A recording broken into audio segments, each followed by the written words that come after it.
2, 3. 1, 2, 3. 1, 2, 3.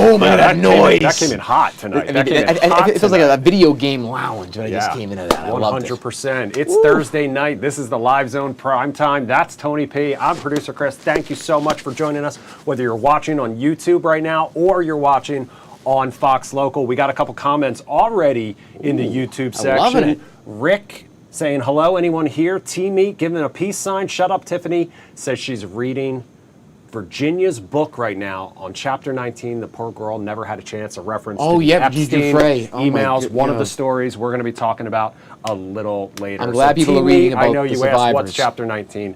That's what good. they are referring to. Tony P, it's been a busy week. It has. We have shut down. Last night, obviously, a lot going on. Political, political eruptions around this city that just keep getting bigger and bigger. And we're going to talk about all of that and more. But first, I do need to ask our good friend from the city of Boston, Massachusetts. He's a New Englander. The original city where the revolution started. The New England Patriots are playing right now Thursday Night Football against the Jets. At last check, 14-7. Wow. Patriots just took the lead. A little less than 8 minutes left in the second quarter. But what I want to talk about, and you know why I want to talk about this, is the Patriots are wearing their rivalry uniform tonight. And if you're not familiar, that's what you're looking at right now. This was a post they put on X earlier today. The Nor'easter, N-E, New England, Nor'easter look. Tony P, you were critical of all of these different throwback and alternative uniforms that the NFL has been doing this season and other seasons. But what, as a New England Patriots fan, do you make of the Nor'easter look?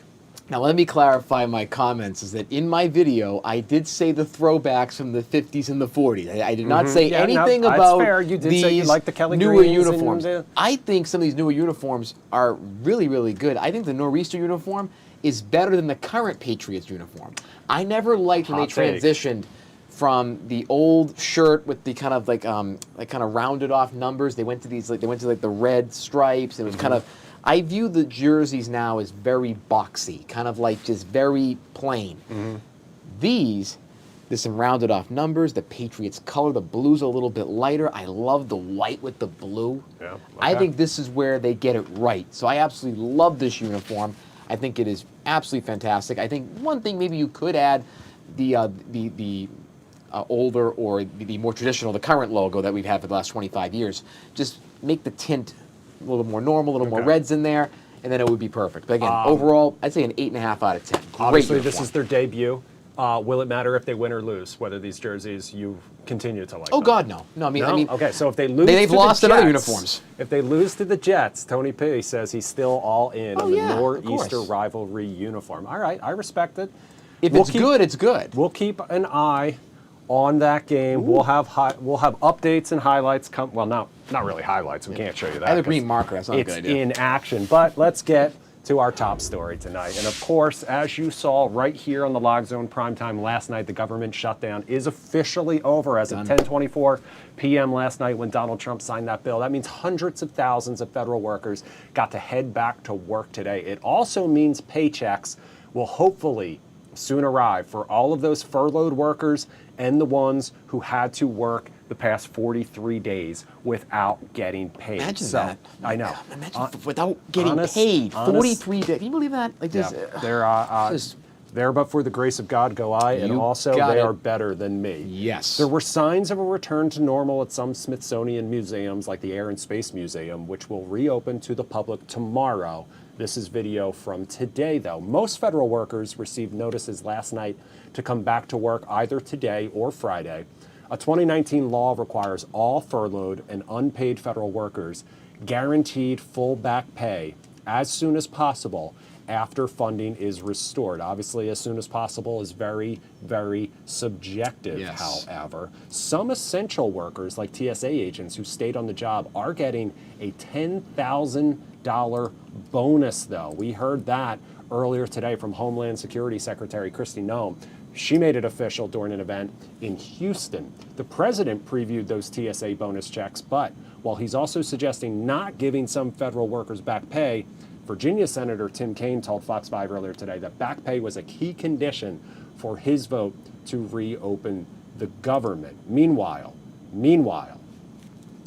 the Office of Personnel Management tells Fox 5 they will begin sending out super checks covering the pay period between October 1st until November 1st, starting this Saturday, November 15th. That will run through Wednesday the 19th. You can find the complete list of agencies on Fox Local and fox5dc.com, Tony. I first of all love the $10,000 increase for TSA. I mean, they do an incredibly hard job. They keep us safe, and a lot of them during this period of time. And we were talking to a, off the record to some federal employees that mentioned that there were a lot of situations where there was increased effort on the part of bad actors to try to sneak things through, and TSA was on it. There was really no disruptions in terms of security during these 43 days. They deserve every bit of that money, if not more. I love that. Secondly, I hope that air traffic controllers will get a similar type bonus as well, and other first responders, military. We talked about during Veterans Day how many military veterans and active military personnel do not get anywhere near the amount of money that they should get for them and their families as they serve our country, and as the great movie A Few Good Men says, stand on a wall and protect us. So I think overall this needs to be an assessment of giving all essential workers and federal workers who stayed on the job during this furlough, giving them a bonus, and then really thinking about how we can pay them more. Because when they're taken out of the system, I'm curious.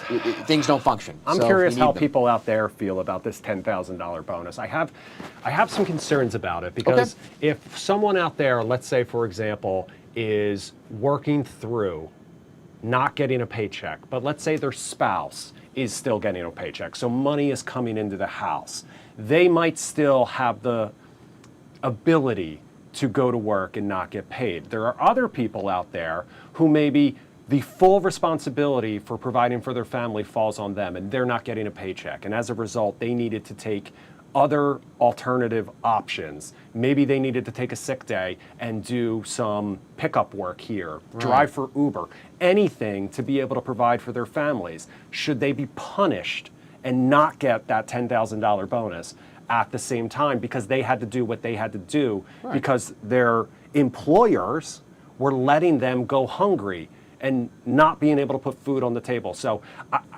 I have really mixed feelings personally about that $10,000 bonus, but it doesn't matter what I think. I'm curious what federal employees out there think about it. And I really think they need to be really transparent about who gets it and who doesn't. But now here's the thing. Whether you skipped, not skipped, because I don't want to say it again, people were working hard. Whether you took days out to do something like that or to take your regular vacation, you're all in that same profession. Nobody took 43 days off. Nobody took. Everybody worked, I would say, again, I'm not. And some people get sick. Right, I'm not speculating, but they worked at least 90%, I would say, of that 43. They should all get it.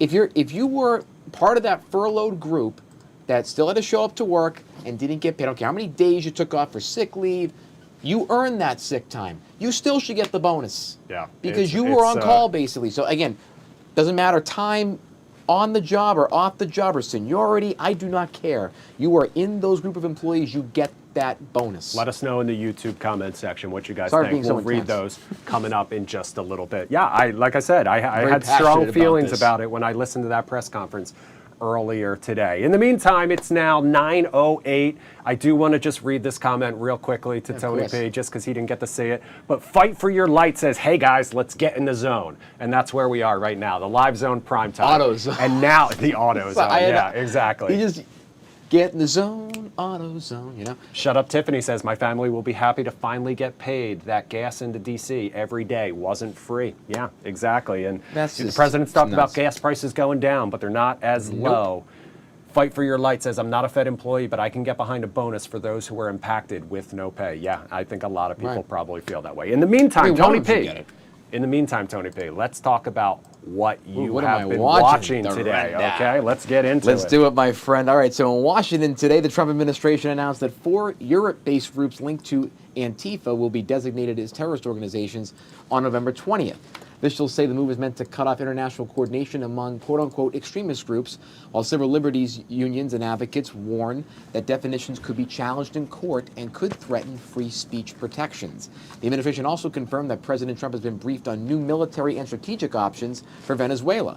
Defense officials outlined choices that include targeted strikes, expanded naval activity in the Caribbean, and tougher sanctions on the Nicolas Maduro regime, who of course last year lost his election but remained in power. Analysts say the goal appears to be increased pressure rather than major escalation, but it does signal deeper attention to the region and a potential spotlight on regime change. Not saying that it will happen, but there is a shift towards that potentially. On Capitol Hill today, support is growing for the full release of the remaining Epstein file documents. House leaders today said that around 100 House Republicans plan to vote in favor of making the files public against the administration when the measure hits the floor next week. The vote is expected to pass easily and would trigger the largest disclosure of Epstein records to date. Speaker Mike Johnson said the goal is to give the public a clearer account of Epstein's network and the failures that allowed him to operate for so long.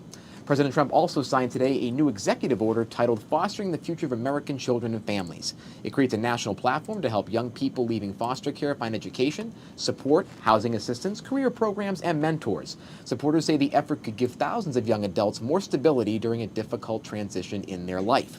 In Chicago, a federal judge ordered the release of more than 300 people detained in a recent ICE operation called Operation Midway Blitz. The court ruled the arrests violated a consent decree limiting warrantless detentions. ICE must now offer bond instead of holding people indefinitely because of the ruling. Turning to the business world, Verizon announced today it will cut about 15,000 jobs, roughly 15% of its workforce, as part of a major restructuring plan. The company says the move is aimed at cutting costs and recovering from subscriber losses. Despite the scale of the layoffs, Verizon stock rose today, with investors betting the changes could strengthen margins next year and even later this year. In entertainment tonight, Tom Bergeron's return to Dancing with the Stars for the show's 20th anniversary special stirred new attention this week. In a recent interview, he said the most surprising win he ever witnessed on the show was Bobby Bones' 2018 victory, which came despite low scores from the judges and major support from viewers. Bones responded in a TikTok video saying the comment hurt and revealed he had returned his mirror ball trophy years ago because he didn't feel welcome. Tom Bergeron later apologized, saying he only meant to point out the long-running tension between the judges' scoring and the power of the fan vote. Also in entertainment, Adele confirmed she will star in her first feature film, a period drama directed by Tom Ford titled Cry to Heaven. Fans say they are eager to see how her emotional performance style translates to the big screen. On social media, a creator in Tokyo went viral this week after walking the city streets in plain white socks to test out how clean the sidewalks are. After several minutes, the socks were nearly spotless. The clip sparked copycat videos and comparisons from around the world. Another trend gaining steam as well is the Doing Nothing challenge on TikTok, where users sit quietly in a room with a timer, no scrolling, no noise, simply being still. Many say the pause feels calming in a feed that rarely slows down, even though, as a creator, you are still filming yourself, so I don't know if you're doing nothing per se. And finally tonight, a warm, uplifting story for you out of Oregon. A retired firefighter named Sam Martin turned his old fire truck into a mobile reading lab.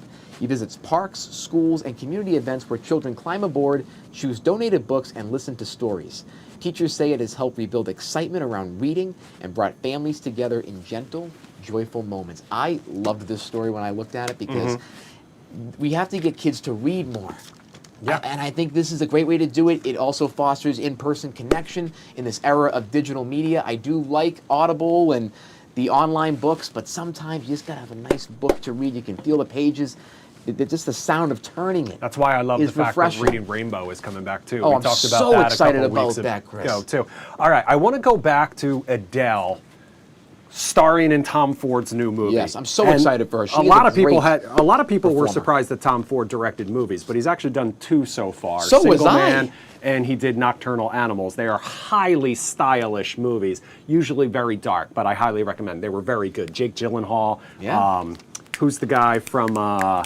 He was Mr. Darcy, and he was in Colin Firth. Right. Nicholas Hoult. So he's got some track record there. Anyway, I know I'm gonna put you on the spot here, Tony P. But singers/musicians who have gone on to act. Do you have any favorites that come to mind? I put together an entire list of some of mine. No, I want me to go first. Okay. Yeah, absolutely. You're So what I'll say first again, Adele is an incredible performer, and just her energy, I think she's. So you have high hopes. I think she will actually get an Oscar nomination at some point in her career because, that's right. again, So her emotion we could go on shows the up- record sorry, again. We yeah. could go on the Okay. record again. But remember, Tony P also says the Wizards are going to finish 1 game above that's not 500. even- Okay, just in terms of Two bets different that we can worlds. make. I'm not just in betting terms you of money, bets. though. Okay, but you say betting you money. you're going on the record. All Adele, right, I know. Oscar nomination. I think at some point in her career, because again, just her emotional intensity, just her, like she's a true empath, and I am one, so I know Understood. one. She brings that energy to the stage. It'll be an easy transition for her. She's going to be an incredible actress. But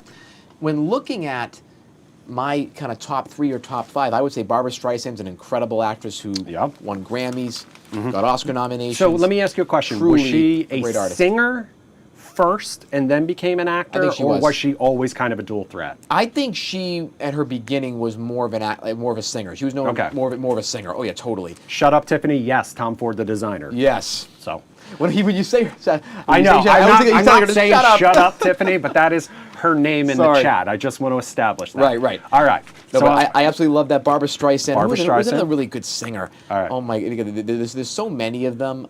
In terms of especially in the years before, Julie Andrews was a great singer. Sound Absolutely. and Music, and again, it translated. She sang as well as doing some acting. I'm going to too. give you my list now, okay? What do you got? Jennifer Hudson, Dreamgirls. Oscar nomination. She won the Oscar. She won. EGOT. It was her first movie, I believe. is. Lady Gaga, Star is Born. Yes. Oscar nominated as well. Eminem and 8 Mile. I think he did pretty good. right, You guys all can right. let me know. I want to know yours too. Again, YouTube chat. Oh, Neil Diamond. Wait, okay. yes, Neil Neil Diamond is on and my list. Saving Silverman. Neil And Diamond. Saving Silverman. Saving Silverman And jazz the singer. jazz singer. Yes. How did I forget that one? Dolly Parton, 9 to 5.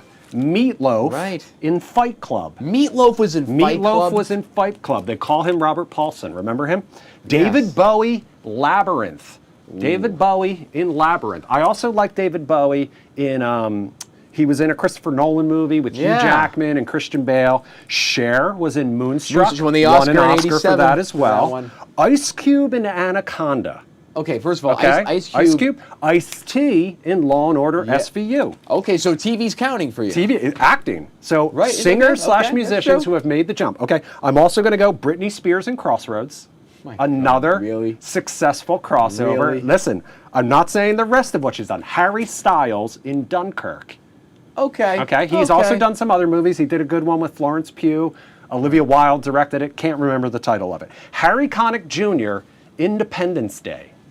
Yes, that's right. He played Will Smith's He played the partner, his pilot, buddy. or as the good Reverend might say. Okay, that was Selena Harry Connick Gomez. Jr. Only Murders in the Building. Emmy nominated for that role as Also, well. Haley Steinfeld was actually Haley Steinfeld, a singer. She was a Pitch singer at the Perfect beginning, 2, right? and actress. But I think people And- knew yeah. her first as an actress True. for that True Grit Also, remake, Sabrina which I Carpenter, think she won. 'cause Sabrina She Carpenter. was on TV for Disney She was. Plus. Yeah.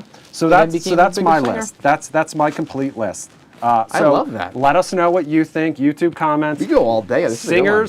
Singers/musicians who have made the jump into acting and done it successfully. Now, look, Jennifer Lopez. I think she is a dancer/singer, but she, she's an all-around entertainer. She can do everything. She is an all-around entertainer. What Gen I- Z yeah. is canceling Eminem, according to T Meet. What?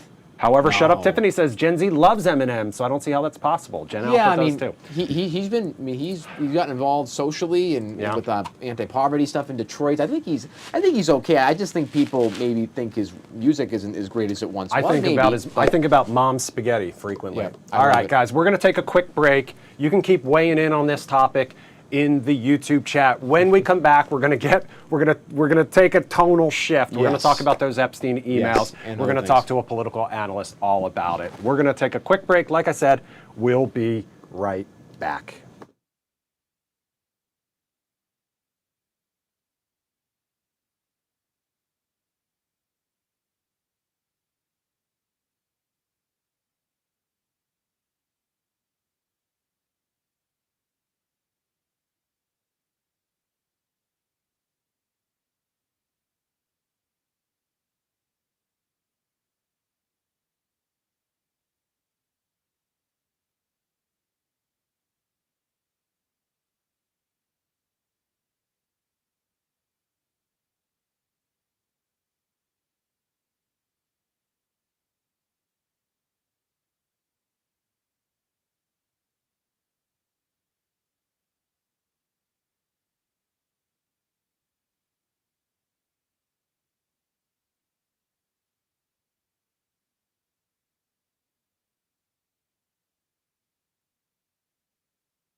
All right, welcome back to the live Zone Prime Time on this Thursday night. It's about 9:20 this evening.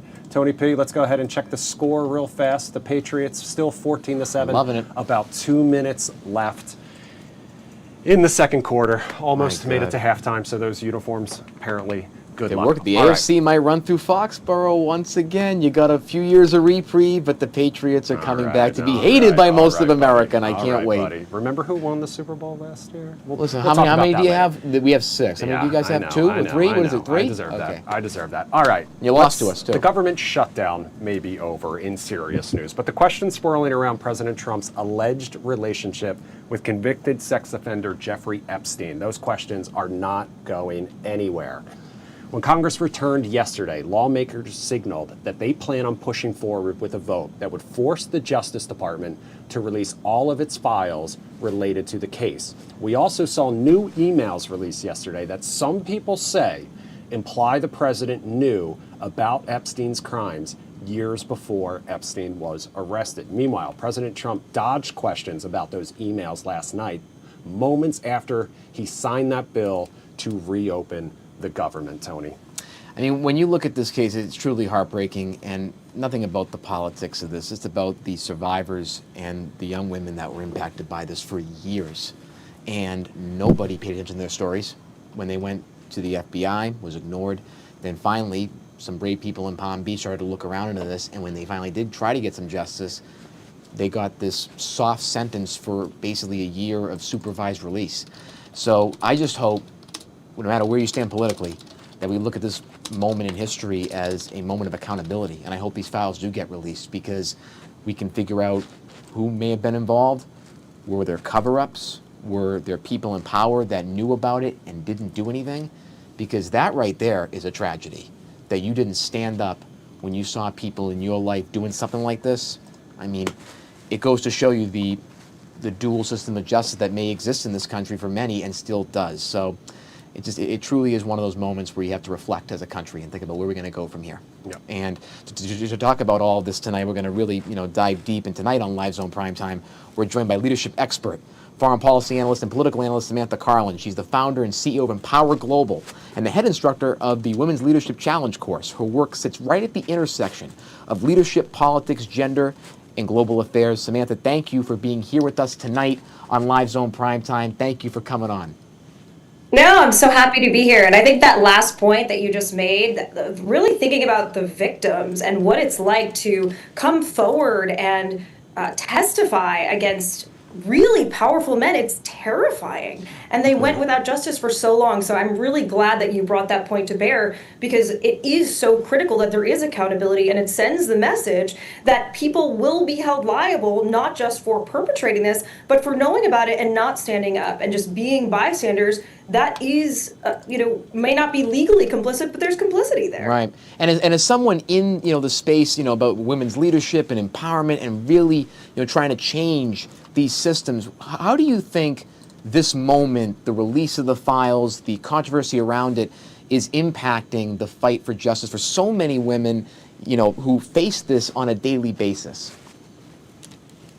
I'm laughing because I think that there's a little bit of irony. I mean, what's been really interesting is seeing the MAGA crowd really come out and say, we want these files. To have Lauren Boebert, who I would never have guessed, say, no, we want these files. I mean, I think it's a really important moment because everybody's realizing that having somebody in office who condones this type of behavior, the sex trafficking and brutalization, exploitation of girls who are vulnerable is really sick. And that person probably should not be at the height of of world power.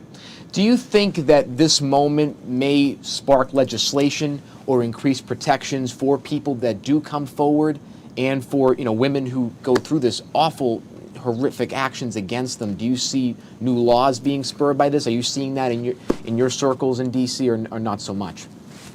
Well, I'll tell you what I'd like to see. What I'd like to see is, first of all, there's been some NDAs are not okay, but there's plenty of places where, for example, somebody will get fired for sexual harassment or sexual assault. Excuse me, they will get fired because they reported sexual harassment or assault and not the perpetrator, which is really messed up. Or they'll report it and then they'll say, okay, well, we'll give you a bunch of money if you sign an NDA, which is the whole Stormy Daniels thing. So I won't disclose this. I'll never talk about it again. And therefore, it's basically under the covers and nobody ever hears about it, because then they lose the money. And if a woman is in financial straits, that money could help her. And so it's hard to blame someone for that, but I think the NDAs need to be completely and totally illegal. I mean, I think the other thing that you brought up is really important, is that so often women are not listened to.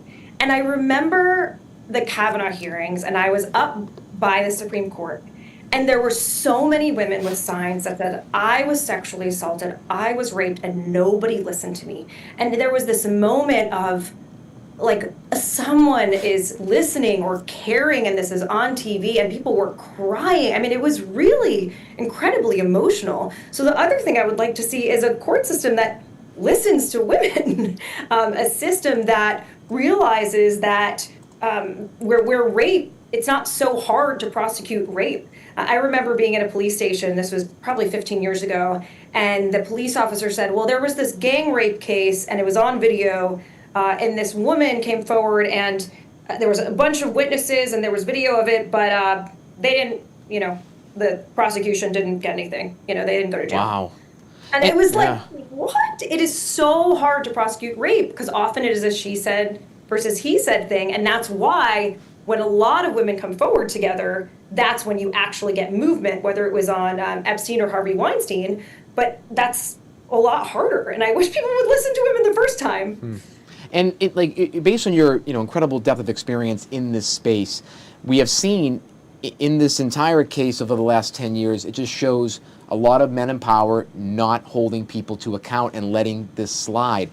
For younger men who are coming up, into corporate world, into political world, what are some of the things that young men can do and other bystanders can do to be active and to say something before a horrendous case like this grows and expands? I think it's really important for men to call out misogyny as soon as they see it, or as soon as they hear it.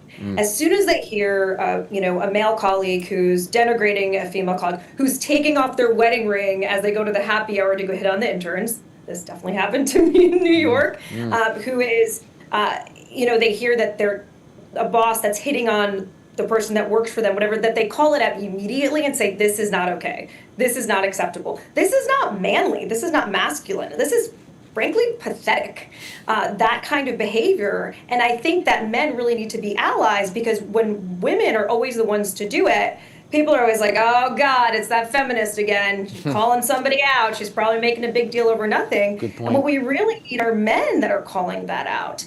And I remember this paper I did in graduate school, I believe, where it was shown that at fraternities, if men drink more than 5 times a week, they're in a fraternity, and they have friends that say misogynistic things about women, and it goes by, there's more likely to be high rates of sexual assault within that fraternity. So when there is open misogyny and nobody questions it, it enables people to think of women as less than, and therefore if a woman is less than, then she has the right, she deserves to be assaulted or deserves whatever comes to her. And so I think men in this moment really have a wonderful and powerful role to play in calling out other men for behavior like that. And this is online too, because we saw in the wake of this election, guys calling for rape squads. I mean, this is really sick stuff, and threatening women online. And that also needs to be taken down. And that's where social media platforms, I think, also need to come in and shut down that speech right away. Like where those words can eventually, sadly, translate into cycles like this. When you think about this entire situation and the release of these files coming potentially next week, what do you see this moment meaning for transparency in politics, in public life, as well as maybe putting down the curtain between the quote-unquote haves and have-nots, where this case has sort of exposed that schism? I mean, I think that in terms of the haves and have-nots, well, it really started with Weinstein, right? It really started with Weinstein coming down and saying, just because you are the most powerful person in Hollywood doesn't mean that you can continue getting away with this. And then Epstein and, the files being released, it's almost a moment of catharsis, I feel like, for the American public, of what's really in there. And like you're saying, that it's not just Trump, that there's going to be other names that are coming up that were colluding with Epstein, that were visiting his house far too often, that maybe said misogynistic things about the young women, or that they deserved it somehow, or that he was giving them a chance. Who knows, like the crazy stuff that's going to come out. But I think there will be a level of catharsis of trying to really understand who people are at their core. And that is really important. And then the first question again, ask me one more time. Yes. So, like, when looking at this overall case and when the release of these files, do you think that this will increase transparency from Congress going forward? Do you think there'll be more individual thought from members of Congress saying, "Hey, we're going to pursue this type of stuff for transparency," and it could lead to other things like stock trading or like just more transparency in Congress generally? Do you think this is a watershed moment, or do you think some people are just using it to get clicks and exploiting people's lives in the process? I don't think it's a watershed moment. You don't? I wish it was. I mean, I think that, if Lauren Boebert and other Republicans didn't have MAGA coming out and demanding the Epstein files, I don't think that they would be demanding the Epstein files. It was only, the liberals and not the people that voted for them. I don't think they would be saying anything. Got it. So, and I think it's just like that. I think it's in terms of party, right? If you feel like your voters are going to turn against you, I mean, there's a reason that all of the Democrats that came out and ended the shutdown were Democrats that are not up for re-election, right? Or long-standing Democrats that are kind of like dyed-in-the-wool Democrats that have been there forever, really well liked. There's a reason for that. Because people don't want to go against their voters or what their party thinks, which is a shame because as a leadership coach, I think you have to live your values. And I'll never forget John McCain voting for Obamacare back in the day, but John McCain was also dying. So, right, true. He's not going to be in office again. But it was a really powerful moment because it was someone saying, people deserve health care. And we're seeing that same debate now, right? People deserve health care. They're not going to be able to get it if they have sky high premiums. They're just not going to have health insurance. So I would love to say that it leads to a watershed moment. I think in some respects, what it might indicate is that when there's such a large public demand for release of things, especially from both sides, it's eventually going to happen. So you might as well get ahead of it. And again, this is from the leadership literature, right? It's better to fess up than cover up, right? To say, okay, this is my involvement and here's what I know, here's what I don't know. Manage the crisis before it blows into a full-blown crisis, because the reason that this got so big was because they didn't release the files and they said they would. Kind of slow rolled it. So it never would have gone there if Pam Bondi hadn't and Trump hadn't said, oh yeah, day one we're going to release the Epstein files. This never would have gotten into such a big thing, and we might not even talk about it right now. Right. Samantha, this is producer Chris. So I'm monitoring our YouTube chat at the same time we're having this conversation, and with all due respect to our viewers, they are tuned in for this exact conversation. So this topic has really taken on a life of its own on social media. It has become intertwined with conspiracy theories. Why do you think that is, and why do you think this particular issue, this case, these emails have just fascinated the public the way that they have? Well, I think it's important to separate the demographics of the public and why they're fascinated by it, right? So there are certain people that love conspiracy theories and they're fascinated by conspiracy theories and they will run down every rabbit hole because they want to be the investigator that uncovers what happened. I mean, that was the whole theory behind why people followed QAnon, was that they thought that they were, Nancy Drew. So there's those types of people. Then there's, like we were just talking about, women that have been affected by sexual violence, by sexual assault, that have been exploited by older, powerful men. I think who are hanging on by a thread to see, like, is the president of the United States potentially going to be taken down because of girls like me who came forward and used their voices and said, no, this was not okay. There's that segment of society, and that's really powerful. I think it's also the fact, like I just said, that the information is not there. Like, we've now gotten some tidbits about barking dogs, which ironically is a Sherlock Holmes reference, so you could also say people want to be Sherlock Holmes. Barking dogs and kind of, Dirty Dawn and all these little kind of clips of what was in those emails, but we haven't seen the full thing. So I think it's also captured public attention because you can sit and make up stories as far as the sky can go because we don't have all the information. If we did, then people wouldn't be able to make up those stories. And I think it's also just this image of Epstein kind of who is already deceased as well, that you're like solving the drama from the end, like the book that starts with, and the body was there, and it is, like Law and Order SVU. Yeah, It always starts like the end, and then they go backwards. But I was thinking too. So I think that's part of why it's captured public attention in the way that it has. And just one more question about this before we move to the foreign policy Venezuela items. Sure. When you think about this moment tonight and as the week goes on, what do you think young women should take from this and their own power and their own ability to speak out? And what advice would you have for young women in this moment, who may be going through similar situations to what happened to these survivors? And what would be your advice to them during this moment as well? Well, first of all, I want to be really clear. It's every woman has a personal decision of whether to speak up or not in a situation like this. If she is sexually assaulted or she is raped, there's states, for example, this is wild, where if a woman gets pregnant from rape, but the guy is not convicted of the rape, he can actually sue to get custody of the child. So that's an extreme case, but that's actually legal in a bunch of states in the US. There are considerations that none of us can necessarily know when someone's put in that situation, and it's each person's individual choice of whether or not they speak up.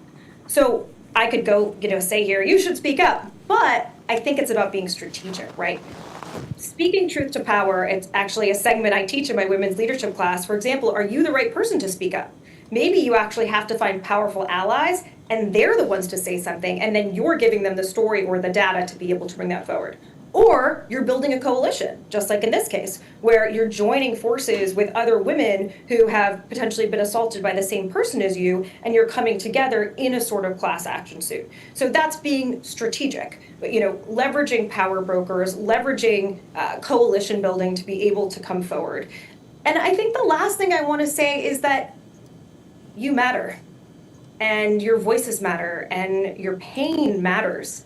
And there's lots of resources that are out there to help victims of sexual assault, of rape, beyond the justice system that are there for you to be able to utilize. And the biggest thing is to know that you never deserve to be treated like that, and don't ever let that take down your self-esteem and your self-worth or belief in who you are, because those men don't deserve to take your power like that. Very well said, and thank you for during this segment for teaching me a lot of things about how this is sadly still going on in so many different avenues, and how people can speak out and really affect change. Now, shifting a little bit towards the foreign policy side, as we're seeing today, the conflict between Venezuela and the United States is heating up in the foreign policy space, especially with the president being briefed on potentially strategic and tactical options to deal with Nicolas Maduro.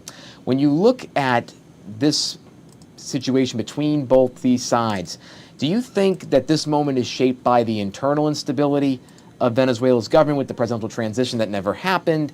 Or do you think that there is a strategic imperative from the United States that they want to enact to resolve this situation? So I think it's a confluence. So in July of last year, they went to the polls and overwhelmingly elected Edmundo Gonzalez president. Now, we have to understand Edmundo Gonzalez was only put in as the presidential candidate because Maria Corina Machado, who was very, very, very popular, and I think got like 95% of the vote in the primaries, was kicked out by Maduro and said, you can't run because you're too popular. So he said okay to Edmundo Gonzalez because he was kind of like a grandpa. He was a retired Foreign Service officer. He didn't think he was a threat to him, but he was backed by Maria Corina Machado. So people are deeply unhappy within the country. There's a lot of discontent. There's a lot of poverty. There's a lot of political violence. There's been so many refugees. I mean, Corina Machado's, one of her big things was a music video, a song about people from the diaspora coming home to Venezuela, coming home to be with their families, reuniting families. That was a really big talking point of her campaign. So I think that the U.S. is leveraging the level of discontent that they're seeing within the country to try to get rid of Maduro. And I think that the reasons that they want to get rid of Maduro are, again, I think different actors have different reasons. I think that Marco Rubio has wanted to get rid of Maduro for a long time. I think for more of like the human rights reasons and communism and all the Latin America stuff. I think Trump has starry eyes because he sees the oil reserves in Venezuela. I mean, we have to remind ourselves that Venezuela was once a very, very wealthy country. It was also, at one point, Latin America's longest lasting democracy. So it hasn't always been like this. And it's just that they based their entire economic system on the oil price. And then when oil collapsed, essentially Venezuela collapsed. So I think Trump has starry eyes and is going, like, he's letting Chevron still operate in the region, going, how can we take over the oil? Just like he was saying, let's turn Gaza into, Trump Barbados resort in Gaza. Like, I don't even. So I think it's different people have different rationales for why they would want Maduro out of power. I think the bigger question, which, I'm sure we'll get to, is, well, what are they going to do? And so happy to. Took the words right out of my mouth. And quickly before we go, what do you see as the most logical move the United States does in this situation to either get rid of Maduro or change the current environment in Venezuela? I think the most credible argument that I've heard so far is that they're going to build up as much military capacity as they can, like they've done in Southcom and the southern border, in the Caribbean and Venezuela, and they're going to try to scare Maduro into leaving, or they're going to try to rattle up the elites around him to pressure him to leave and say, we could be at threat of military attack. I mean, the US's military force is not a joke, and Venezuela's is in disrepair. That being said, the Venezuelan military is also very loyal to him. One of the times that a regime does topple organically is when the military resists, and there have been some desertions, but not the mass desertions and turning against him that would be necessary for that kind of authoritarian collapse. So I think maybe we do airstrikes against military facilities from our ships, like Ford that's off the coast. I don't really see us going in on the ground to do like a targeted assassination. I really think they're going to do everything they can to try to shake him up enough that he's going to leave because he doesn't want to get killed.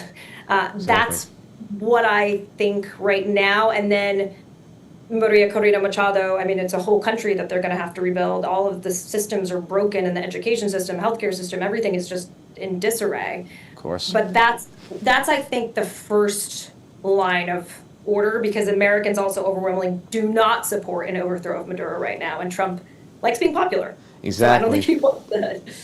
Well, we absolutely covered everything tonight. Thank you, Samantha, for allowing me to ask all these questions in so many of these different realms. And just thank you for teaching us and really informing us of what's going on the ground politically, as well as with the important issues that we're facing now. Samantha Carlin, CEO of Empower Global, political strategist, foreign policy analyst here tonight on Live Zone Primetime. Thank you so much for coming on and illuminating us with your knowledge. Thank you. Thanks, Samantha. All right, it is now 9:45. We are taking a live look now at Cape Canaveral, Florida. Cape Canaveral, Florida, that is where there is about to be a ULA rocket launch, United Launch Alliance. It's launching its Atlas V rocket. Now, this is not going to make sense to me. Maybe it will to you. In a 551 configuration to support the launch of Viasat's Viasat-3 Flight 2 satellite. It's a 6-ton spacecraft designed to provide download speeds of more than 100 megabytes per second and operates using a Ka band frequency. Tony, does that make any sense to you? Do you No, have not any at all. idea what they're talking about? I can Me barely neither, figure but out you know what? Verizon in my phone. Yeah, but you know what it means? It means we're going to get to see a rocket launch in 18 minutes and 15. We're going to be 14, off the air set. 13. Well, just like last night, we can let this YouTube can, live that's true, stream that's true. keep going. So we're going to keep an I wanna eye see on rocket that launch. as well. In the meantime, Tony and I are going to take a real quick 2-minute break. We're going to leave this picture up if you're watching on YouTube. On the other side of that break, we're going to talk about the Commanders because they're about to make history. First NFL game in Madrid. Wow. We'll be right back. Wait.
Time now, L minus 15 minutes, 47 seconds. Here, counting. As we're getting ready. All right, that was supposed to ULA do a little animation there, but it didn't. inductees. But we're back. Go It's we're the here. live zone prime time. I'm On the Googling- fly, baby. I'm Googling right now. I'm going to turn off the 7 audio. minutes. We're listening to Let's in go the ahead bottom and take corner. a- That is that Cape Canaveral rocket launch that we Yes. are standing by for. What time is it in Madrid right now? It is 3:48. It is 9:48 p.m. here, but it is 3:48 a.m. My in goodness. Madrid. And what you are looking at are the Commanders and Miami Dolphins on the practice field. This is actually video from yesterday. Wait, is this? No. Okay, that's No. just video of the Right. launch. Okay, We're live. That's video. We're live. We are live. That's They are live in the bottom corner. But We're if you're doing it looking live. at the small part of the screen, that's the actual live picture. What's on the left is them rolling video right now. Right. Anyway, It's beautiful down there. 3:48 a.m. tomorrow in Madrid, so they're living in the future a little bit. But we are just days away from this historic NFL game, the first in Yes. Madrid. The Commanders and the Dolphins, both teams, like I said, hitting the practice field yesterday. Fox 5 there for all the action. Our own Chad Ricardo Oh, kicked he off sure his was. coverage earlier today. He got right to work when he got off the plane. He landed at midnight our time. That, who knows, what does that mean? Six, At 6 a.m. 6 a.m. there. And he got right to work learning how this trip is a real team bonding experience. I want you to listen in. That's right, guys. Despite the ups and downs of the season, this right here is the week that the Burgundy and Gold fans have been waiting for. It's the Washington Commanders in Madrid. Out here for 6 days is fun, but at the end of the day, we're here to try and win a football game and do everything we can to win a football game. And in attempting to secure that W, Washington held practice in the rain here at Ciudad Deportiva del Real Madrid on Thursday. That's the official facility of the world-renowned Real Madrid Football Club. Despite the weather and the 5-game losing streak, the Commanders hope their time together here, away from the States, will allow for them to reconnect with one another and see the sunshine through the clouds. It's a good change of scenery for us, going through the last month that we had. I think just to come together as a team on the road, playing a new city, an awesome environment that'll be revved up. I think that'll be really good for us. And we felt that energy on the field today. There was seemingly a youthful exuberance on the wet turf. Washington didn't move like a 3-7 team. Instead, they seemed to dance in the rain. They didn't hang their heads as one might expect from a squad whose last 4 losses have all come by more than 20 points. No, with the game versus the Miami Dolphins on the horizon Sunday at the famed Bernabeu Stadium, the Commanders believe this rain-soaked trip could serve as a silver lining to what has otherwise been a dark cloud. Playing football in the rain, it's just something you remember doing as a kid, man. Just being out there with your friends, late at night, like whatever it was, man, just having the opportunity to just experience this with the guys. Just being able to have that opportunity here, I think, has been very, very big for us in reestablishing our connection. And we'll be here all weekend long bringing you all of the updates from every single one of the events as well as the game. It's the Washington Commanders in Madrid. Back to you all. Chad's going to have so much fun over there. Oh, Honest to God, I'm so jealous. He radiates it. I mean, I can radiates feel it He already. is the perfect person. Here's another storyline that I think you'll find really fascinating. One of the storylines, one of the many storylines heading into this game. It's a huge reunion for Coach Quinn and Coach Mike McDaniel from Miami. Dan Quinn and Mike McDaniel were on the sideline together back in 2016 when both worked for the Atlanta Falcons. And Coach Quinn actually helped McDaniel through some really tough times. And yesterday, during his press conference, Mike McDaniel spoke out about their special relationship. Take a listen. And Dan Quinn holds a special place in my heart, in my career. I think he was there at ground zero when I became sober and supported me and believed in me and gave me the opportunity to continue what I love to do. So for that, I'll be forever indebted to him. I think it speaks to the type of man he is and the type of leader he is that I know really he touches every player he coaches from a true, authentic standpoint. And, I think the Commanders are very fortunate to have him. Commanders. I think Commanders fans would agree with that take. Of course, just a reminder, you can catch all of Chad's coverage from Madrid on air and online, Fox Local, fox5dc.com. The Commanders also announced today they have picked an architect to design their new stadium, which will sit at the old RFK Stadium site. HKS, it's the same team behind SoFi Stadium out in Englewood, California, and AT&T Stadium in Arlington, Texas, Tony Pig. So two things I want to start with Coach McDaniel and Coach Quinn's relationship. I talk about masculinity, healthy masculinity on my page a lot, and if you want a visual, you just saw it. That is how men should treat each other. That's how we should support each other in our toughest moments. Not breaking chops about a man being sober or egging him on, being that support structure that he needed at that time when Coach McDaniel was going through that. It is hard. I have very, very close family, parents, that have gone through that process. It is not easy to stay sober in those first few years. And the fact of having a great role model, an older role model like Coach Quinn to help him out and be there for him and just listen and be a gentle, just warm source of love and compassion, that is what healthy masculinity means to me. It's what real masculinity is. So I love it, and I'm glad it's being seen in a game like football, which is, of course, viewed as this really tough guy game. Yeah, that's right. But whether it's the players that are speaking out more about mental health and their own, social conscience as well, and trying to get people to do some really incredible things, to coaches talking about their struggles.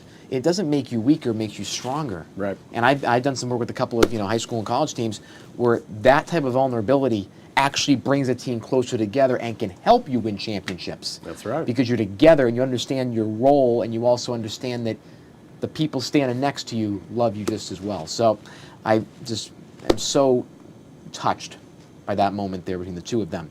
When it comes to the stadium, I think it's a great move. HKS has done a wonderful job. They've done SoFi. They've done so many other stadiums in football and in different sports. And they're known, again, this type of stadium, it seems, based on the renderings, they're going to base it off of a SoFi type of model, maybe more of kind of a higher structure.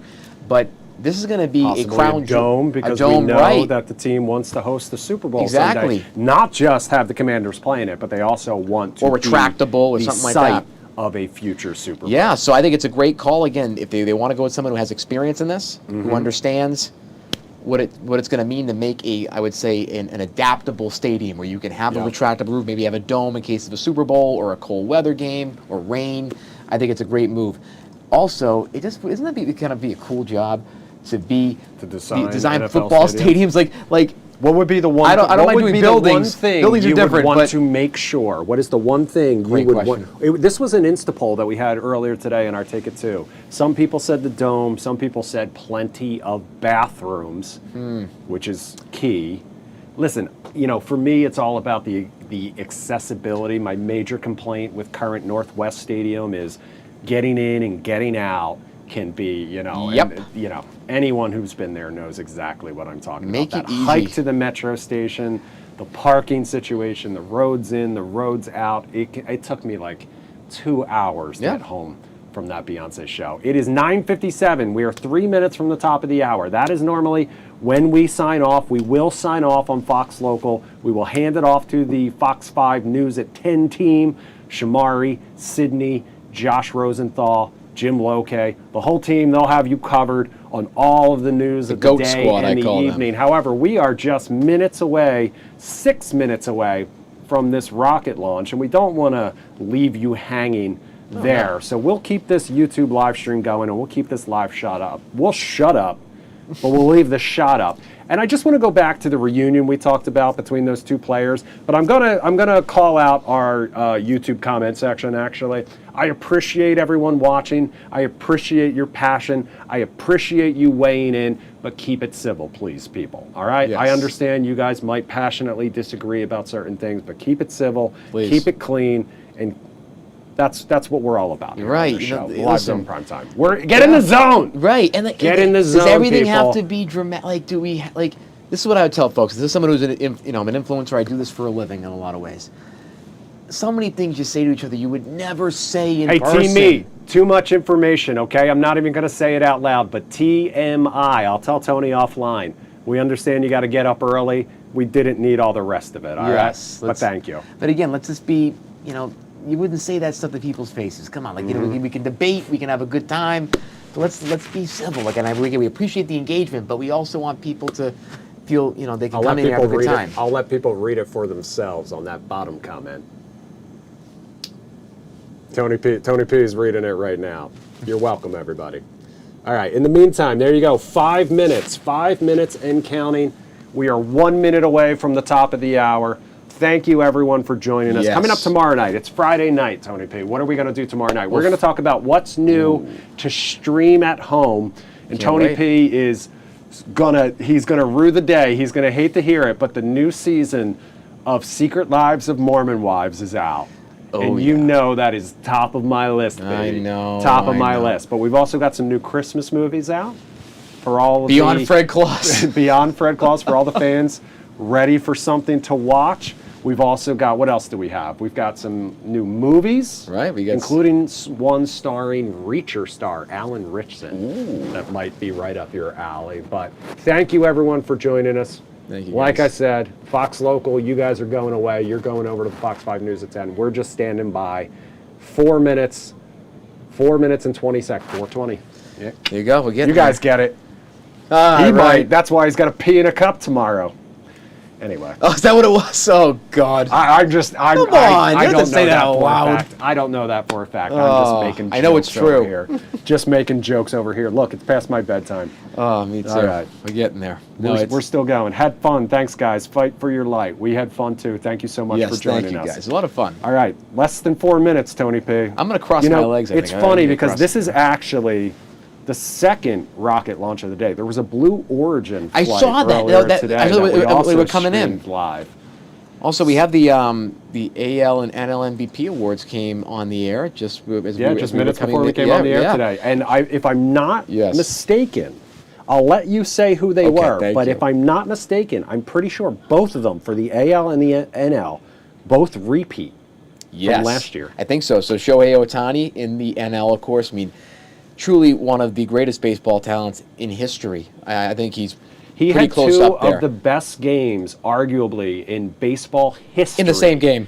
In like a span of like 2 weeks. Right, but again, he got on base like 9 times in one game, and he struck out 10 and scored like God knows how many runs. He had like 3 home runs and struck out 10 and another. I mean, it's hard to argue with the stats. God. I mean, how many? I mean, he's had one game where he's pitched and he's hit, where he's had Hall of Fame style games. Just I mean, absolutely he is that talented. And then in the AL, Aaron Judge for the New York Yankees was awarded the AL MVP award, and just truly, Aaron Judge, that's a good one. I like that. Judge Judy should have given out the award, I think. But 2 minutes and 30 seconds. But to repeat as MVP back-to-back years, that's truly impressive. You know, there are people who would make the case that maybe Kyle Schwarber from the Philadelphia Phillies may have deserved that NL I thought MVP he might have got it. But when you're competing with Shohei Ohtani, sorry, buddy. Yep. Sorry, buddy. I wonder what all my friends in Philly are thinking tonight about that one, because they love them some Kyle Schwarber. Of course, another Red Sox player that got dealt somewhere else. I hope that they re-sign him. Let's just put it that way. He is a powerhouse, man. 14-7, the New England Patriots still leading the New York Jets. 10:54 left in the third quarter. An 8-2 team versus a 2-7 team. Oof. The nor'easter uniforms. We are down to 1:30 until launch. I'm actually going to take that video full, and I'm going to turn the audio on as well so that we can hear the countdown as it happens. But we'll keep talking. I know because we got nowhere to be. I know. T-minus 90 seconds. I know my guy KFC Barst was watching the game tonight. I know he's watching the Jets. Yeah. 'Cause I love when he does his. I call him mini talk shows when he does the rabbit hole and he goes down deep about things and he gives his opinion. I mean, him talking about the Jets is just like it's a sight to see, and it's really good commentary. But I just feel so bad for him. Like, I mean, like they never win anything. It's like, you just feel bad, and he takes it like a pro. And I remember I commented on one of his posts that I said it was the Jets versus the Browns a couple weeks ago, and I said, look, I would rather rip my eyeballs out and sear them on on a bed of hot coals than go see that game. So, you know, I understand what it's like to be a Jets fan. That first game against the Steelers, they came so close. If they had won that game, I think they may be maybe 4-5 or something in that range, maybe a lot better than they are. So that took the wind out. You can just tell that took the wind out of their sails, losing their former quarterback in such a just dramatic fashion. All right, we're down to the final 30 seconds. We're going to keep this stream going. Tony P and I got to sign off. Thank you guys so much for joining us tonight. Status check. We'll let this play out, and then we'll see you tomorrow night. Same time, same place. Yes, can't Have wait. a great night, and off to the heavens. And here we go in 10, 9, 8, 7, 6, 5, 4, 3, 2, 1. Engines ignition. And liftoff. Liftoff of the Atlas V rocket on the Viasat 3 F2 mission. The Atlas V has cleared the tower.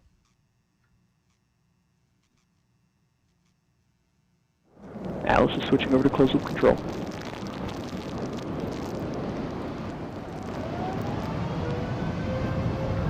Passing a mile on altitude. Engine parameters continue to look healthy. And we complete our roll program. Body rates returning to 0.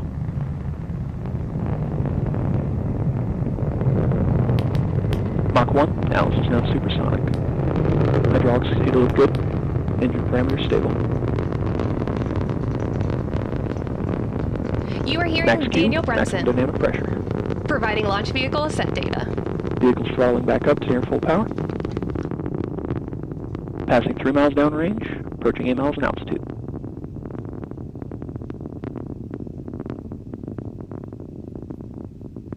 Body rates continue to look nominal. Hydraulics looking good. Passing 7 miles downrange.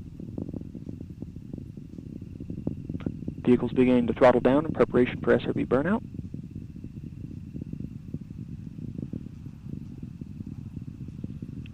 At this point in flight, vehicle is now half of its original liftoff weight.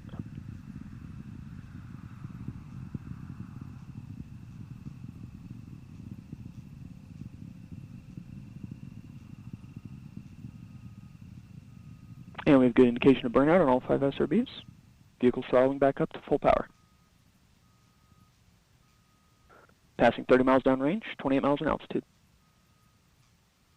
And a nice And good indication of SRB jettison on all 5 SRBs. Body rates continue to look healthy. Engine parameters looking good. We just heard confirmation of solid rocket booster jettison. Now a little more than 2 minutes into flight. Coming up next is the payload fairing jettison at about T plus 3 minutes and 14 seconds into the flight. Traveling at 5,000 miles per hour.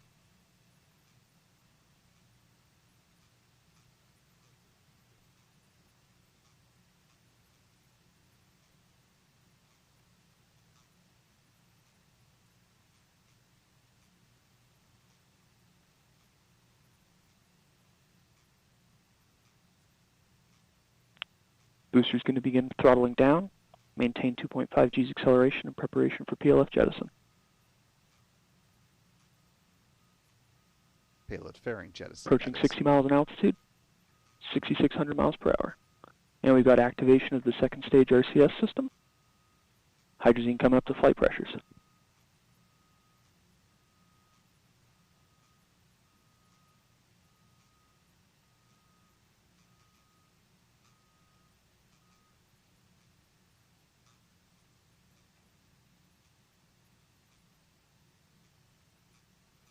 And good indication of PLF separation.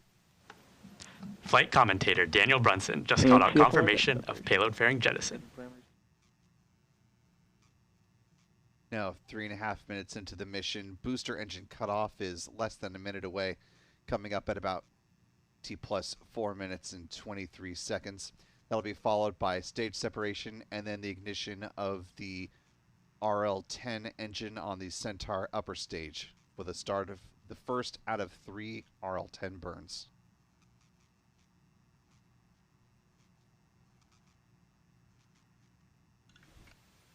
And we've begun boost phase chill down of the upper stage engines.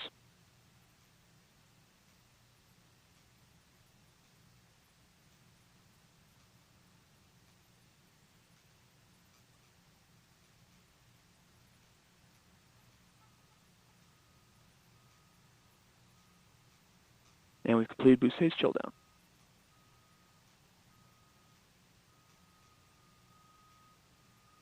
And good shutdown. That's BECO. Good indication of Centaur separation.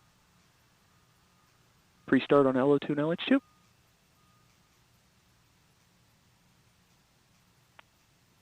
Ignition.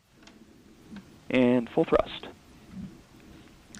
This is Atlas Centaur's Mission enabled Control steering. at T plus 4 minutes and 52 seconds. We just heard flight commentator Daniel Brunson confirm the successful completion of the early milestones in today's flight, and all systems continue to operate nominally. We have about 6.5 minutes until we reach our next mission event, shutdown of Centaur's main engine. We'll return with mission commentary as we get closer to that next milestone.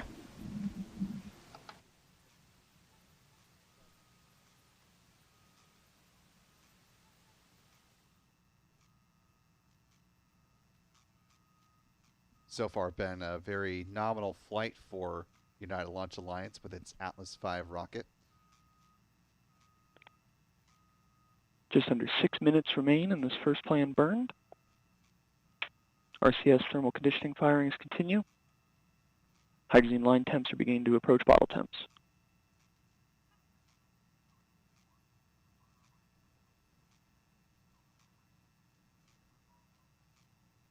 Still seeing the Vehicles approaching 700 miles downrange, 28 miles in altitude.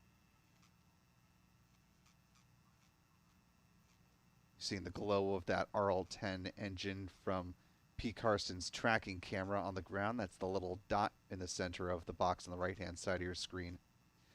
And animation representation. Centaur PU's gone to closed loop as expected. Where the rocket is in flight with the telemetry data is on the left.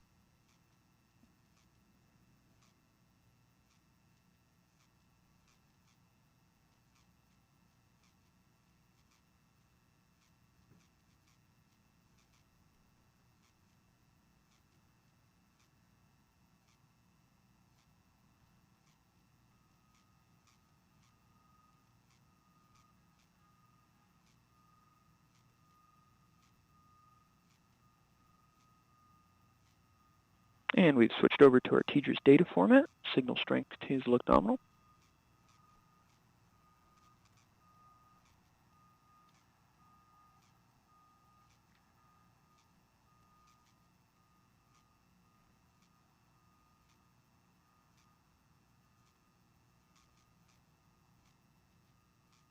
Vehicle is now 1,030 miles downrange, continuing right down the center of the range track.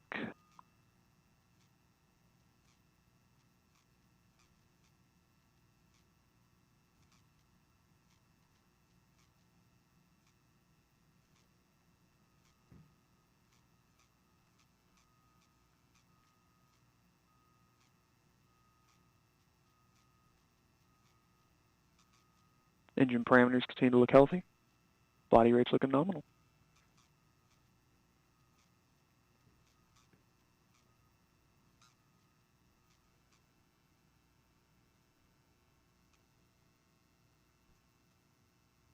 PUs come off the lock stop, seeing engine parameters fluctuate accordingly as expected.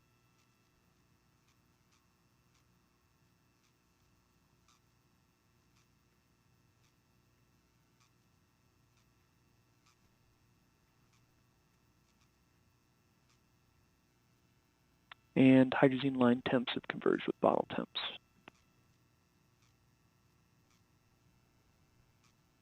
Three minutes remain in this first burn.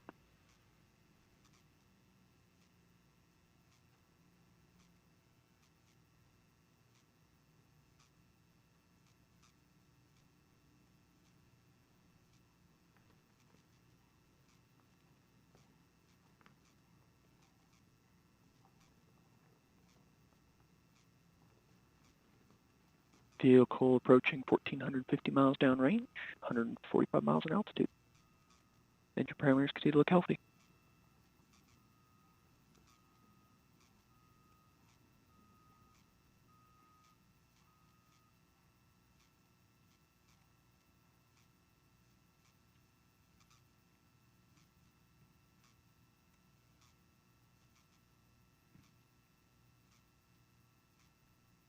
Now roughly 2 minutes away from the end of this first burn. 2 minutes to planned MECO.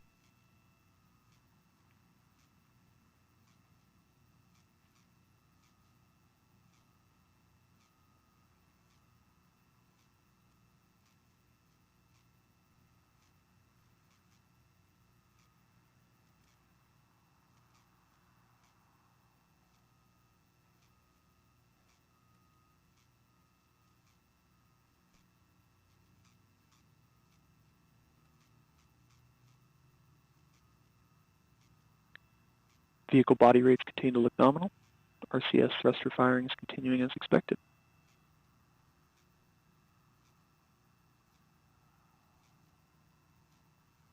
Passing 1,800 miles downrange.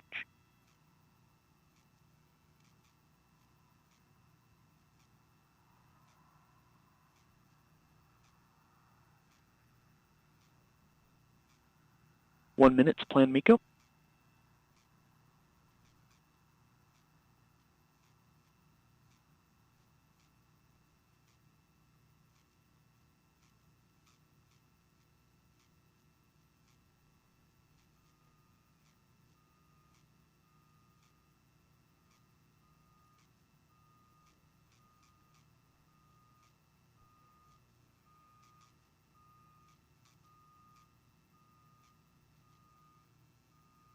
Thirty seconds to MECO 1.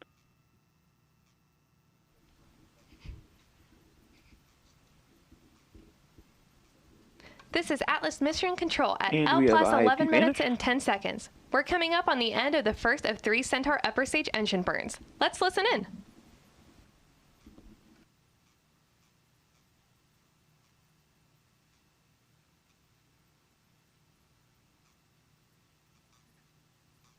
And MECO 1, good shutdown. Settling has gone to 4S mode. Vehicle's begun turning to our second burn attitude.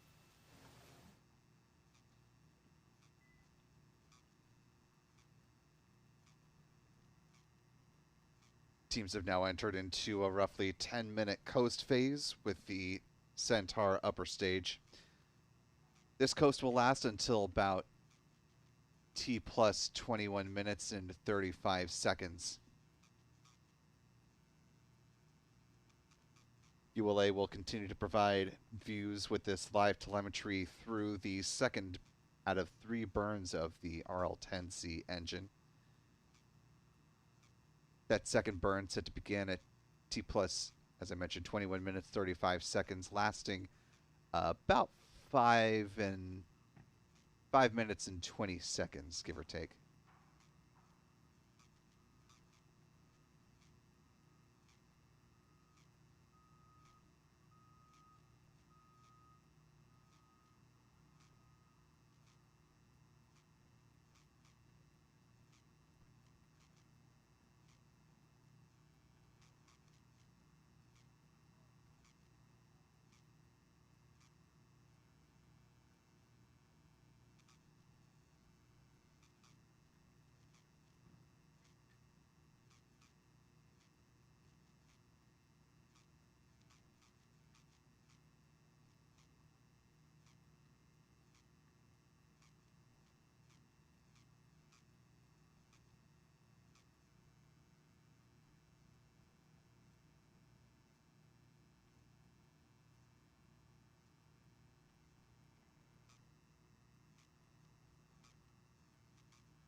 as we're continuing to track the mission in this roughly 10-minute coast phase. Want to thank a few folks. Vehicles approaching 3,000 miles downrange. Upper stage parameters continue to look healthy. Helium storage bottle pressure, battery bus voltage, tank pressures, all looking nominal. Thanks to channel member Norman Reitzel for a $2 super chat, saying thanks for doing such a good job with coverage. Thanks for the kind words, Norman. It's been a long day of big launch coverage, but certainly happy to have the team in place and see both of these missions, one execute quite wonderfully, and the one currently in progress very much well on its way towards good deployment of that Viasat 3F2 spacecraft. Paul Dutcher with a $10 super chat. Thank you, Paul. It says awesome coverage. Very kind of you. Justin Broderick gifting 5 Spaceflight Now memberships. And to our newest gifted members, welcome aboard. We're glad to have you with us. If you haven't already, be sure to thank Justin in the live chat, and we hope you decide to stick around with channel membership. John McKeever with a couple of $2 super chats. The second saying, congrats, Jonah. We're proud of you. Guessing Jonah either works for Viasat or, well, either works for Viasat or for Blue or Boeing or ULA. Either way, congrats, Jonah. We too are proud of you. Bill in Lauderdale saying thank you to all the mods. Awesome job you do. Certainly agree with that. K2 Hat saying thanks for the coverage. See you tomorrow. Yeah, don't forget, if you haven't already, be sure to subscribe to the YouTube channel, as we've got a Falcon 9 doubleheader on tap for tomorrow night with 2 missions set to launch as things currently stand. We'll see how things actually play out. 5 minutes to our planned restart. Actuality.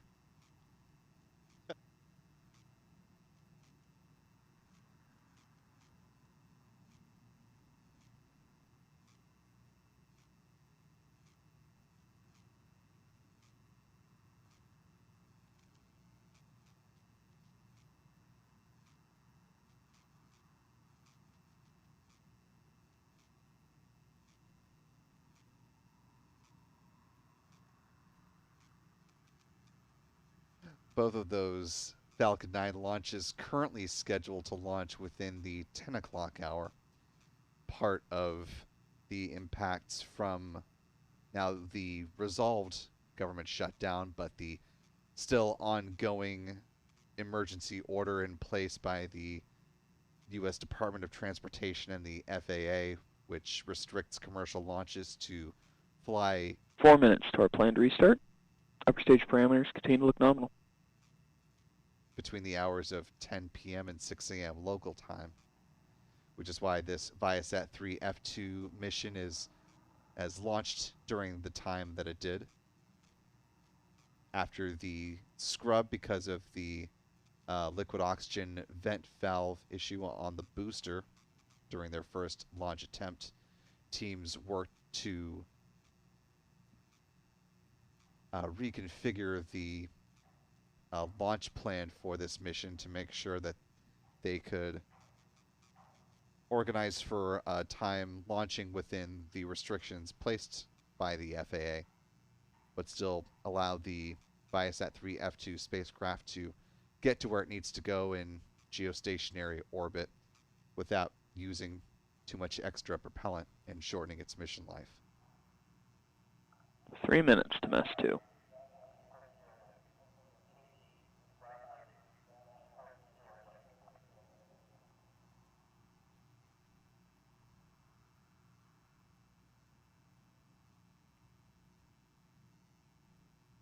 Body rates continue to look stable. Minimal RCS firings. Battery bus voltage, helium bottle pressure, all looking nominal.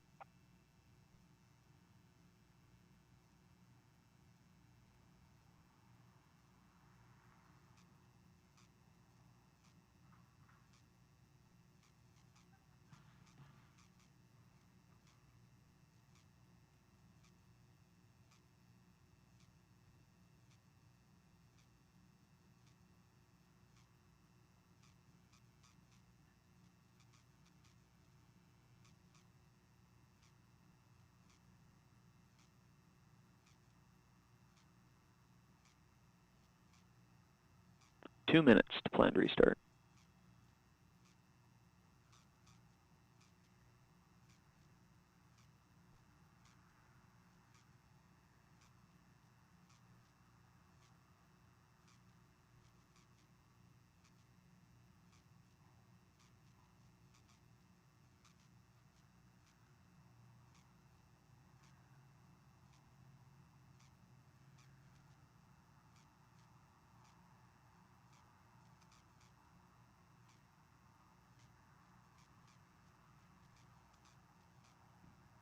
We're seeing expected increases to LH2 tank pressure.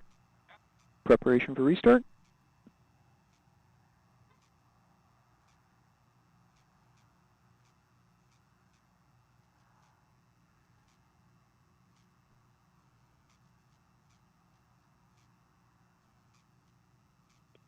One minute to MES2.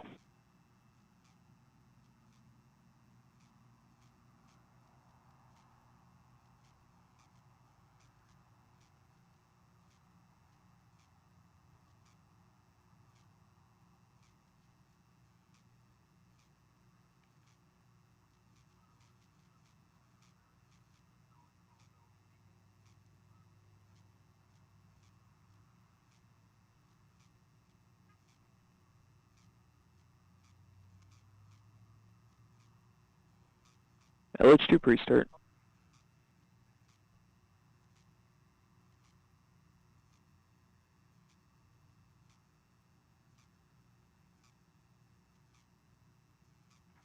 And LO2 pre-start.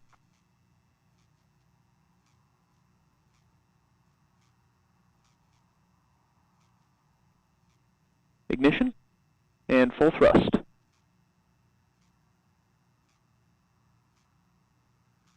And a good start to Steering this enabled. Body rates responding accordingly.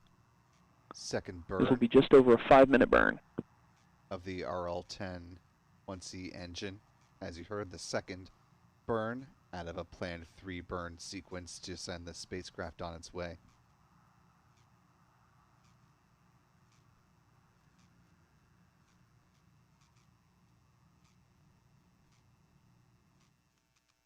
Engine parameters continue to look healthy.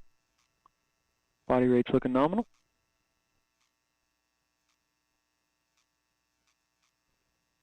P's gone to closed loop control as expected.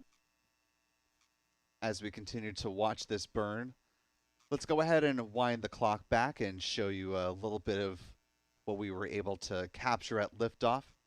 Checking out some of our launch replays, beginning with the turn basin view here at the press site.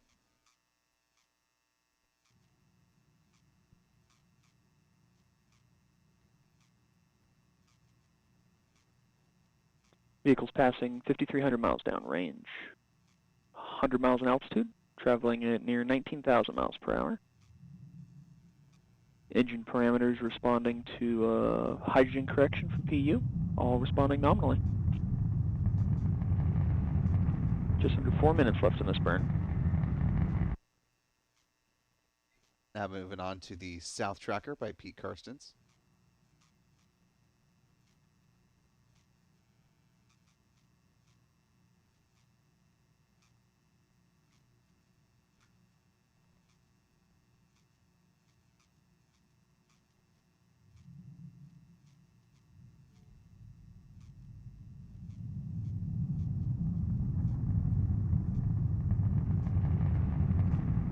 RCS thruster firings continuing as expected.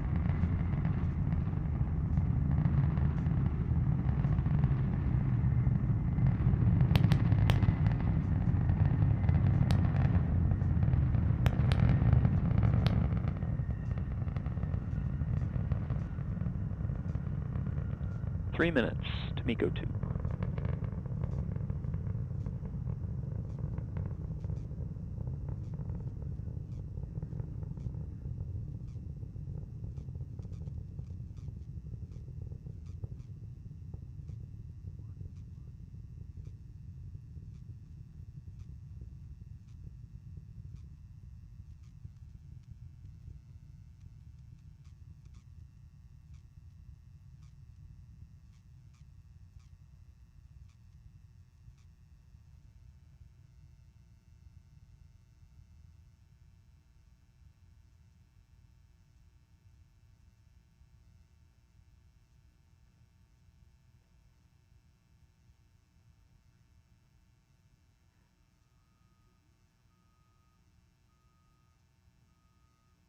2 minutes to plan MECO.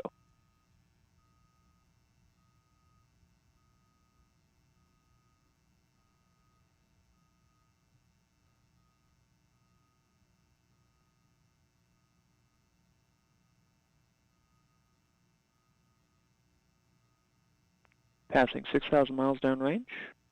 All parameters continue to look nominal.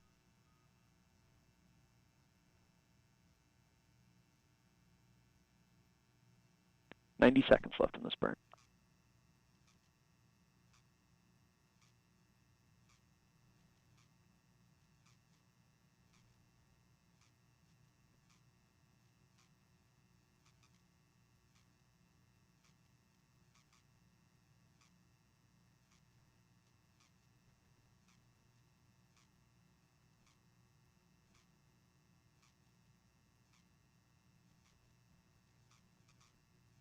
One minute to MECO.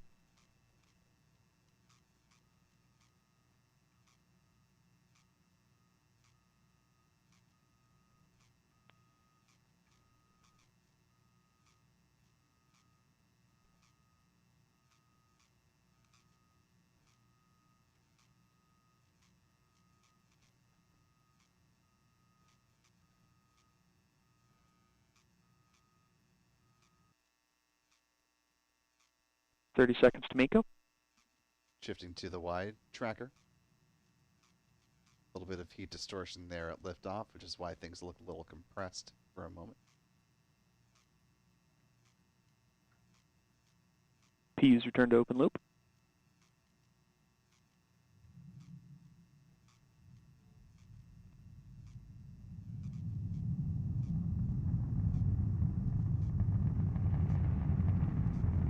And good shutdown, MECO 2. Settling has resumed 100% as expected. Body rates responding accordingly. Vehicles beginning to turn to semester 3 attitude. And vehicles.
Now to check in Jen's tracker on Merritt Island.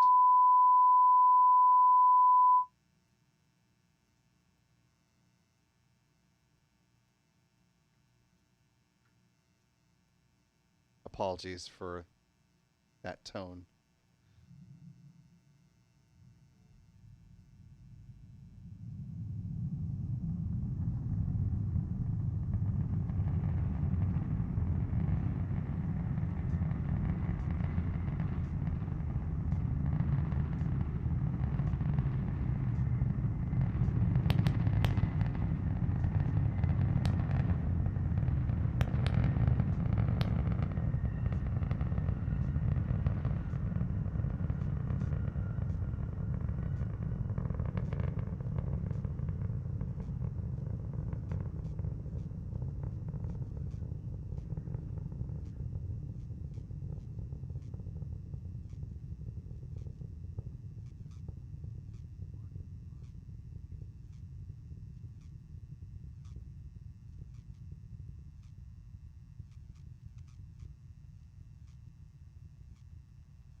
Now turning to Adam's tracker here at the press site.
Now to John Pisani's tracker here at the press site.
And our final shot of the night, the super wide view here at the press site.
And with that, that will go ahead and do it for us on this second out of two, thankfully, both so far successful launches from here at Cape Canaveral.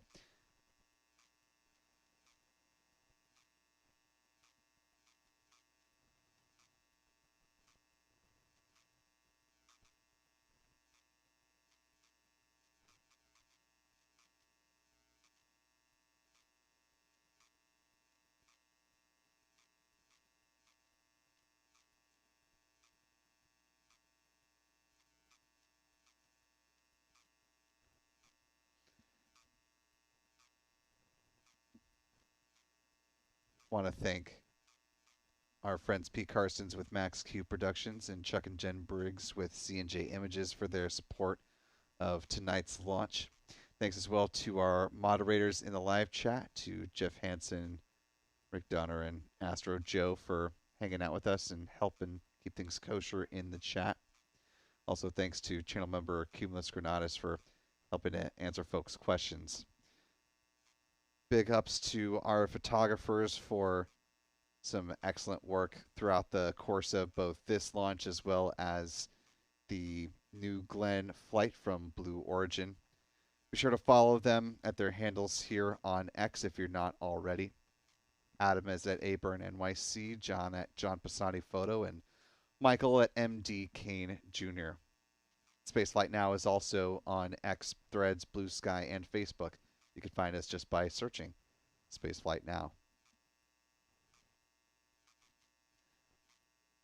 Our thanks as well to Stephen Young for running the technical operations of the broadcast today. Most importantly, though, thanks to you for wherever you've been watching from. Certainly appreciate your time and attention, and we look forward to welcoming you back in when we have our planned double launch coverage for SpaceX and a pair of Falcon 9 rockets carrying 2 batches of Starlink V2 mini optimized satellites into low Earth orbit. For all of us here at Spaceflight Now, I'm Will Robinson Smith. Remember, be good to yourselves, be good to others, and we will see you next time, folks. Until then, bye-bye.